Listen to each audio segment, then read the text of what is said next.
Welcome to my channel दोस्तों, आप सभी लोगों का स्वागत है आपका अपना YouTube channel my exam bond में। जय हिंद दोस्तों सभी लोगों को। देखिए दोस्तों, आज का हमारा क्लास जो है एसएससी जीडी के प्रैक्टिस सेट कराएगा। डेली आपके प्रैक्टिस सेट का 20 क्वेश्चन का क्लास रहेगा। ठीक है, इससे पहले आपका रीजनिंग क्लास है, मैथ का क्लास है और आपके हिंदी का क्लासेस कंटिन्यू चल ही रहा है। ठीक है, तो सभी क्लासों को अटेंड करिए, सभी क्लासों में ज्वाइन करिए। ठीक है, अब अगर मैराथन अटेंड करते हो, मैराथन से बेटर आपके प्रैक्टिस सेट लगाना होता है। ठीक है, डेली प्रैक्टिस सेट लगाइए, उसी से आपको एवरेज बनेगी कि आप कितने टाइम में क्वेश्चन को सॉल्व कर सकते हो, है ना। और आपको ये भी चीज पता होता है कि आपका किस टाइप का पेपर का पैटर्न है ना। तो चलिए प्रैक्टिस से बिना देर करके स्टार्ट करते हैं, बिना टाइम लॉस करिए। चलिए पहला क्वेश्चन देखिए, पहला क्वेश्चन देखिए दोस्तों, क्वेश्चन देखते ही आप सभी लोग आंसर जरूर कमेंट करिए। कमेंट बॉक्स में आप सभी लोगों का आंसर आ जाना चाहिए। और जो भी दोस्त आपके जो भी जानने वाले जो एसएससी जीडी की तैयारी कर रहे हैं, वो अगर क्लास में ना जुड़े तो उनको लिंक शेयर कर दीजिए, सभी लोगों को जोड़िए क्लास में।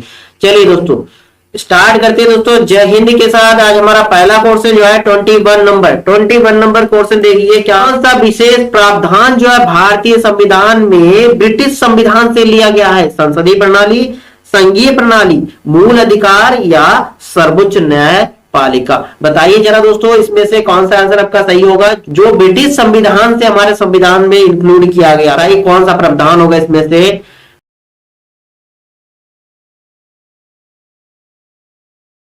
करके स्पीड मेंटेन करिए। चलिए क्वेश्चन का आंसर बताइए। आंसर क्या होगा दोस्तों? ये संसदीय प्रणाली जो है, संसदीय प्रणाली आपके ब्रिटिश संसद से लिया गया है दोस्तों। किससे? यानी कि आपका ब्रिटेन से लिया गया, ये संविधान का एक पार्ट है। ठीक है, और आपके बात करते हैं संघीय प्रणाली की। संघीय प्रणाली दोस्तों क्या होता है? 1935 भारतीय संविधान का पार्ट 1935। ठीक है, ये अधिनियम 1935 का हिस्सा है संघीय प्रणाली। मूल अधिकार कहां से लिया गया दोस्तों? मूल अधिकार की बात करते हैं, मूल अधिकार अमेरिका से है।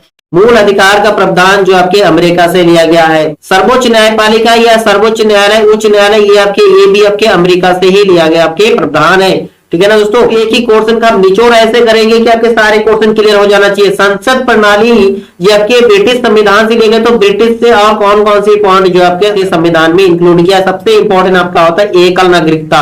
एकल नागरिकता ये भी आपके ब्रिटेन से लिया गया है, एकल नागरिकता। ठीक है, दूसरा आपके होता है मंत्रिमंडल प्रणाली। जो मंत्रिमंडल प्रणाली है ये भी आपके ब्रिटेन से लिया गया। मंत्रिमंडल प्रणाली ये भी आपके ब्रिटेन से लिया गया है। ठीक, नेक्स्ट आपका और एक होता है द्विसदन प्रणाली। क्या होता है दोस्तों? द्विसदन प्रणाली जो है ये भी आपके किससे? ब्रिटेन से ही लिया गया है। दोस्तों ये क्वेश्चन और बनता है, जैसे मूल अधिकार तो आपके अमेरिका से लिया गया, लेकिन मूल कर्तव्य की बात करते हैं। मूल कर्तव्य जो है कहां से लिया गया दोस्तों? मूल कर्तव्य का जो प्रावधान है ये कौन से देश से लिया गया? बताइए मूल कर्तव्य। ठीक है, और एक पॉइंट आता है आपातकालीन। दोस्तों ये भी बहुत पूछे, आपातकालीन का जो प्रावधान है ये भी कहां से लिया गया? ये दोस्तों जर्मनी से। देखिए जर्मनी, मनी की प्रॉब्लम, आपातकालीन जर्मनी। अब आपातकाल जो आपके राष्ट्रीय आपातकाल हो गया, वित्तीय आपातकाल। देखिए इसका भी आर्टिकल लर्न कर लीजिएगा। आपातकाल जो राष्ट्रीय आपातकाल हो गया, वित्तीय आपातकाल हो गया। ठीक है ना, ये जो है जर्मनी से लिया। मनी वाला शब्द ध्यान रखिएगा, आपातकाल मतलब मनी, जर्मनी। तो मूल कर्तव्य दोस्तों कहां से लिया गया? बताइए मूल कर्तव्य दोस्तों। मूल कर्तव्य सोवियत संघ रूस से, सोवियत संघ रूस से लिया गया है। किससे दोस्तों? रूस से लिया गया। सोवियत संघ रूस से दिया गया मूल कर्तव्य का प्रावधान। और एक क्वेश्चन दोस्तों बनता है कि राजनीति निर्देशक सिद्धांत। राजनीति निर्देशक सिद्धांत कहां से लिया गया दोस्तों? राजनीति निर्देशक सिद्धांत आपके आयरलैंड से लिया गया। ठीक है, ये कुछ इंपॉर्टेंट क्वेश्चन बनता है आपके संविधान के प्रमुख स्रोत से। ठीक है, और भी कुछ पॉइंट है, चलिए आगे फिर नेक्स्ट क्वेश्चन में बात करेंगे। चलिए नेक्स्ट क्वेश्चन देखते हैं। क्वेश्चन नंबर आपका सेकंड, सॉफ्ट करेंसी से तात्पर्य। देखिए सॉफ्ट करेंसी यानी कि नरम मुद्रा जिसे बोल सकती हो, तो सॉफ्ट करेंसी से तात्पर्य क्या है? बताइए। वह मुद्रा जिसकी आपूर्ति मांग की अपेक्षा कम हो, जो इसकी आपूर्ति मांग की अपेक्षा कम हो, या फिर वह मुद्रा जिसकी आपूर्ति की अपेक्षा अधिक हो। नेक्स्ट अब क्या है? वह मुद्रा जिसकी आपूर्ति तथा मांग दोनों स्थिर हो, या फिर कोई भी विकल्प सही नहीं है। बताइए आंसर क्या होगा दोस्तों? कमेंट बॉक्स में आपका आंसर आ जाना चाहिए। सॉफ्ट करेंसी, सॉफ्ट करेंसी जिसे हम बोल सकते हैं नरम मुद्रा। जी, अधिक परिवर्तनशील जो मुद्रा होता है जिसकी अपेक्षा अधिक होती है। आपका आंसर नंबर ऑप्शन सेकंड जो है ये आपका सही आंसर होगा, ऑप्शन सेकंड। जिसकी आपूर्ति की अपेक्षा अधिक हो, ठीक है, उसी को हम कहेंगे सॉफ्ट करेंसी। चलिए नेक्स्ट क्वेश्चन देखते हैं। नेक्स्ट क्वेश्चन आपका 23 नंबर क्वेश्चन देखिए। 23 नंबर, निम्नलिखित में से कौन एक रेडियो एक्टिव तत्व नहीं है? एस्टेटिन, फ्रांसियम, ट्रिटियम या जर्कोनियम। देखिए रेडियो एक्टिव तत्व की बात कर रहे हैं, रेडियो एक्टिव तत्व। बताइए इसका राइट आंसर क्या होगा दोस्तों? सही आंसर क्या है? सही आंसर दोस्तों होगा जर्कोनियम, जो सबसे भारी आइसोटोप है, ठीक है, ये सबसे भारी आइसोटोप है, ध्यान रखिएगा, सबसे भारी आइसोटोप, आइसोटॉप है, ठीक है, आइसोटॉप्स है, ठीक है, ध्यान रखिएगा, सबसे भारी आइसोटॉप्स क्या है? जर्कोनियम होता है। देखिए रेडियो एक्टिव की बात करते हैं, रेडियो एक्टिव में मुख्यतः 3 किरणें होता है उत्सर्जन नाभिक से, ठीक है, उसमें एक्सरे प्रमुख होता है, एक्सरे प्रमुख होता है। ओके, फिर नेक्स्ट क्वेश्चन में चलते हैं। नेक्स्ट क्वेश्चन आपका 24 नंबर देखिए। 24 नंबर क्या है? जल में घुलनशील भस्म या वेश को कहते हैं अम्ल, क्षार, लवण या कोई भी विकल्प सही नहीं। क्या होगा आंसर? ठीक है, बताइए, घुलनशील भस्म या फिर आपके वेश। भाई क्षार होगा ना, क्षार को ही वेश कहा जाता है, जो जल में घुलनशील होता है, OH माइनस आयंस देता है। क्या देता है? OH माइनस आयंस, ठीक है। एक होता है दोस्तों उदासीनीकरण। क्या होता है? उदासीनीकरण, जिसको हम बोल सकते हैं न्यूट्रलाइजेशन। क्या बोला जाता है? न्यूट्रलाइजेशन, ठीक है। जो होता है दोस्तों, क्या होता है? जब अम्ल और क्षार दोनों का रिएक्ट कराते हैं, अम्ल और क्षार रिएक्ट करता है, तो आपका क्या बनता है? जल प्लस में लवण, जल और लवण बनता है अम्ल और एसिड का रिएक्ट कराने पर, यानी कि अम्ल और एसिड का रिएक्ट कराने पर न्यूट्रलाइजेशन या उदासीनीकरण। चलिए फिर नेक्स्ट क्वेश्चन देखते हैं। नेक्स्ट क्वेश्चन आपका 25 नंबर। 25 नंबर क्वेश्चन के आंसर बताइएगा दोस्तों। 25 नंबर क्वेश्चन के आंसर, अम्लों के बारे में निम्नलिखित में से कौन सी बात गलत है? जो गलत है वो चुनना है आपको। वे जलीय विलयन में H प्लस आयन देते हैं। देखिए अम्ल H प्लस आयन देगा और क्षार जो है दोस्तों OH माइनस आयन देता है, OH माइनस, उसमें OH माइनस होता है, इसमें H प्लस आयन देता है, यानी कि पहला ऑप्शन तो आपका बिल्कुल करेक्ट है। सेकंड क्या रहा है? अधिकांश अम्लों में हाइड्रोजन होता है। भाई हाइड्रोजन तो होता ही है, अम्ल है, अम्ल में तो हाइड्रोजन आयन होगा ही। वे नीले लिटमस पेपर को लाल बना देता है, बिल्कुल नीले लिटमस पेपर को लाल बना देगा। और क्षार क्या करेगा? इसका उल्टा, लाल लिटमस पेपर को नीला कर देगा, है ना। ऑप्शन 4 क्या है? जलीय विलयन में विद्युत के कुचालक होता है। बिल्कुल नहीं भाई, जलीय विलयन में जो अम्ल जो है क्या होता है? सुचालक होता है। क्या होता है दोस्तों? सुचालक, जबकि क्वेश्चन में कह रहा है कुचालक। तो आपका ऑप्शन जो गलत कौन सा हो गया? ऑप्शन नंबर बी जो आपके गलत है, ठीक है।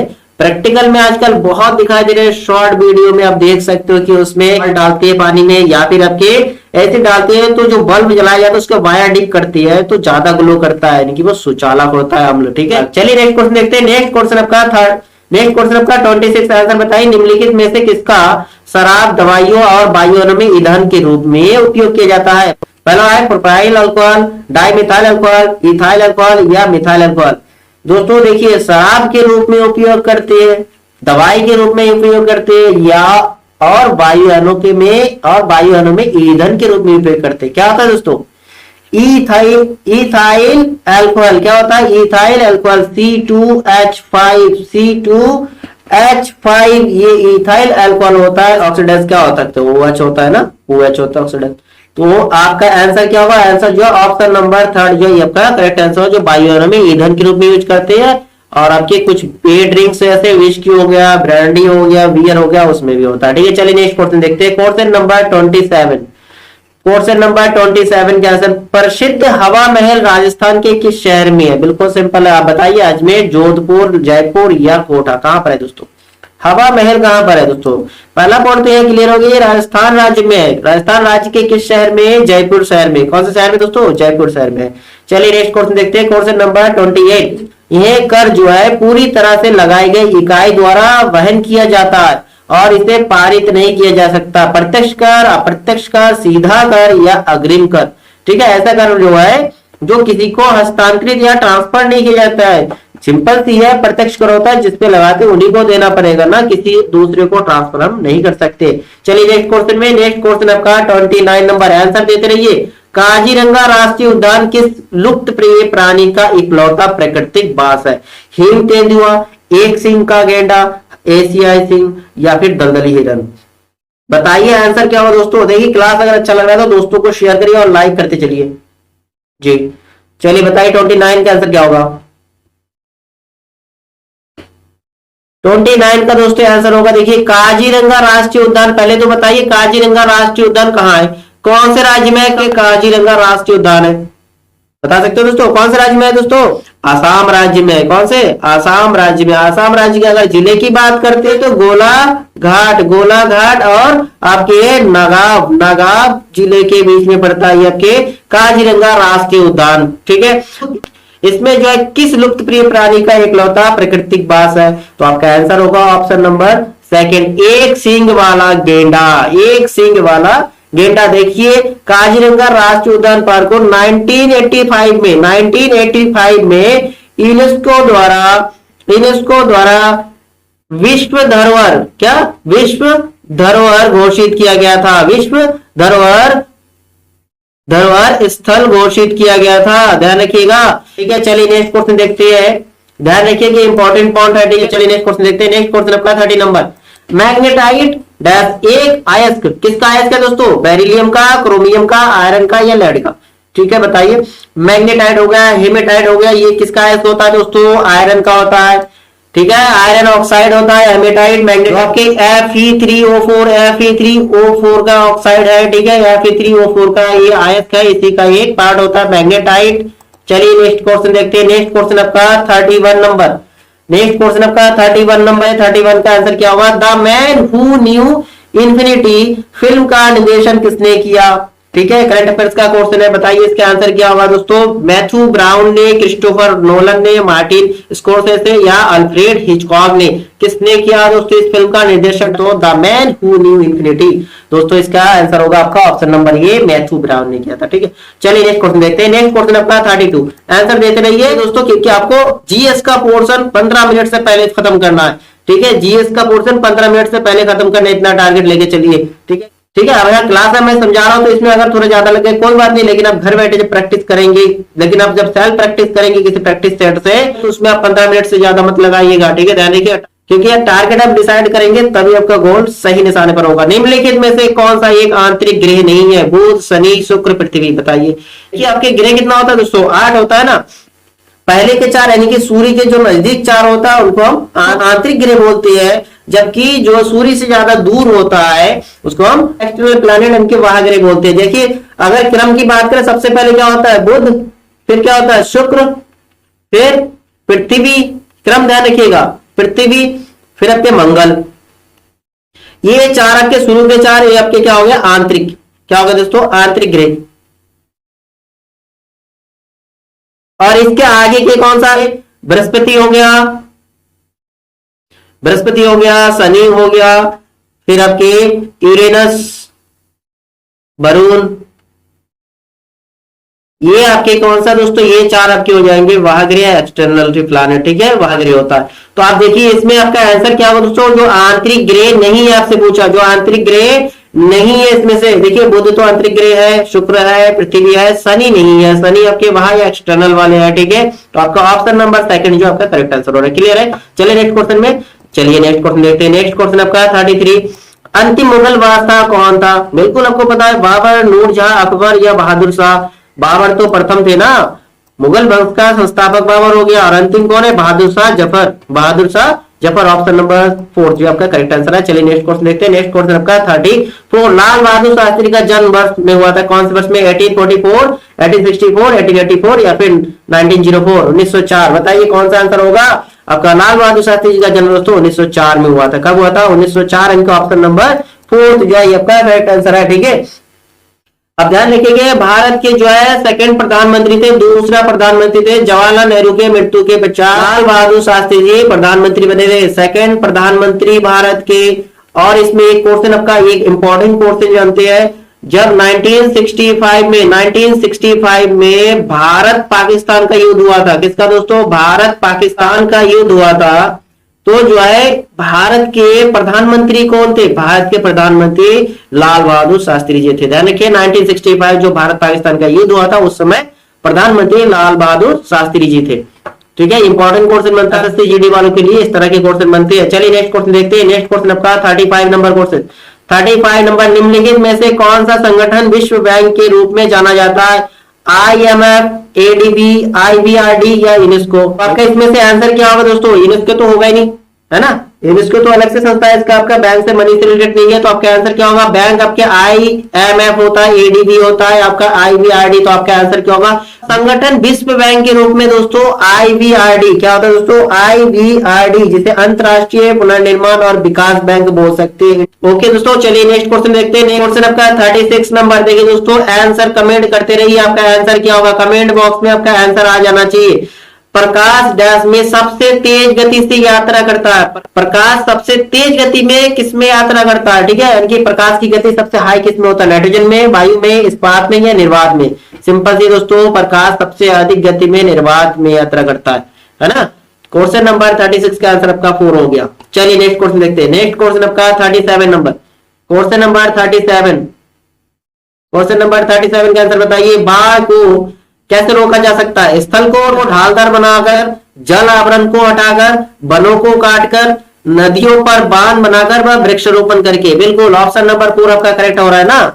वन का कटाई करेंगे तो बाढ़ और ज्यादा होगा, जल आवरण को हटाकर ये मुश्किल है आपके, स्थल को ढाल बनाकर ये तो उल्टा काम हो गया। तो आपका आंसर क्या होगा? ऑप्शन नंबर 4 जो है आपका करेक्ट आंसर होगा, नदियों पर बांध बनाकर और वृक्षारोपण करके। इंपॉर्टेंट आपका क्वेश्चन नंबर 37 का आंसर ऑप्शन 4 हो गया। चलिए नेक्स्ट क्वेश्चन देखते हैं। नेक्स्ट क्वेश्चन आपका 38 नंबर। कबड्डी के खेल में प्रत्येक पक्ष में खिलाड़ियों की संख्या कितने होते हैं दोस्तों? 5, 6, 7, 8। अभी कबड्डी चल रहा है बहुत भाई, प्रो कबड्डी। देखिए बताइए इसमें कितने खिलाड़ी होते हैं? देखिए खिलाड़ी की बात करते हैं, टोटल के 12-12 खिलाड़ी होते हैं एक एक पक्ष में। कितना होता है? 12-12 खिलाड़ी होता है। ठीक है, एक्स्ट्रा खिलाड़ी जो होता है 5 खिलाड़ियों में रिजर्व के रूप में रहता है, विकल्प के रूप में रहता है। ठीक है, लेकिन खेलते कितने हैं दोस्तों? 7 खिलाड़ी खेलते हैं। ठीक है, ऑप्शन नंबर 3 यानी कि 38 का ऑप्शन 3 जो आपका करेक्ट आंसर है। क्लियर है? चलिए नेक्स्ट क्वेश्चन में, चलिए नेक्स्ट क्वेश्चन देखते हैं। नेक्स्ट क्वेश्चन आपका 39 नंबर क्वेश्चन। अर्थशास्त्र, अर्थशास्त्र किस विषय पर लिखी गई पुस्तक है? अर्थव्यवस्था पर, राजतंत्र पर, राजनीति पर या साहित्य पर? आंसर बताइए दोस्तों। अर्थशास्त्र जो चाणक्य, विष्णुगुप्त, कौटिल्य, एक ही व्यक्ति का नाम है भाई, तीनों एक ही व्यक्ति का नाम है। किनका? चाणक्य का नाम को, चाणक्य को ही कौटिल्य के नाम से जाना जाता है, विष्णुगुप्त के नाम से जाना जाता है, जो चंद्रगुप्त मौर्य के दरबार में रहते थे। ठीक है, चंद्रगुप्त मौर्य के गुरु थे। चाणक्य ने ही चंद्रगुप्त मौर्य को राजा बनाया। किसको? मगध के राजा घनानंद को मारकर राजा बनाया गया था। तो ये कहानी आप सभी लोगों को मध्यम पता ही है। ठीक है, बताइए अर्थशास्त्र जो पुस्तक किसने लिखा दोस्तों? चाणक्य, विष्णुगुप्त ने लिखा। तो ये जो है किस विषय पे था? तो आपसे क्वेश्चन ये है कि किस विषय पे था, बताइए आंसर क्या होगा? 39 का आंसर बताइए भाई। सिंपल सी है, चाणक्य ने उसमें राजनीति के बारे में लिखा है। किसके बारे में? राजनीति भाई, राजनीति के बारे में। राज दरबार में थे तो राजनीति के बारे में मैक्सिमम ने लिखा है। किसमें? अर्थशास्त्र में। हालांकि उनके द्वारा रचित और भी पुस्तक है, अर्थनीति, कृषि नीति, समाजी नीति आदि महान ग्रंथ इन्होंने लिखा है। किसने? चाणक्य ने। ठीक है, देखिए अर्थशास्त्र को मौर्यकालीन भारतीय समाज का दर्पण माना जाता है। ठीक है, अर्थशास्त्र को मौर्यकालीन भारतीय समाज का दर्पण माना जाता है, ध्यान रखिएगा। नेक्स्ट क्वेश्चन देखते हैं। Next question 40 number, last question है। आंसर देखिए, पैसेज टू इंडिया पुस्तक किसने लिखी है? अनीता देसाई, खुशवंत सिंह, मार्क ट्वेन या E.M. फोस्टर? बताइए आंसर बताइए। क्वेश्चन नंबर 40 का आंसर बताइए। A passage to India, a passage to India पुस्तक किसने लिखा? देखिए, आ पैसेज टू इंडिया जो है ये कल्पनात्मक पुस्तक लिखा गया था, और ये जो है एक उपन्यास है। क्या दोस्तों? उपन्यास है, ध्यान रखिएगा, उपन्यास है। ये किसने लिखा दोस्तों? E.M. फोस्टर ने लिखा दोस्तों, E.M. फोस्टर ने लिखा था। ऑप्शन नंबर 4 जो आपका करेक्ट आंसर है। ठीक है दोस्तों, तो ये आपका जीएस का सेक्शन हो गया कंप्लीट। जीएस के प्रैक्टिस सेट इसमें कंप्लीट हो चुका है। तो क्लास आपको कैसा लगा आप जरूर बताइए कमेंट करके, और अपने दोस्तों को शेयर जरूर करिए दोस्तों। ठीक है, और फिर नेक्स्ट क्लास मिलते हैं दोस्तों कल इसी टाइम। तो क्लास में जुड़ना ना भूलिएगा, जरूर ज्वाइन करिएगा क्लास। तब तक के लिए दोस्तों जय हिंद एंड थैंक यू।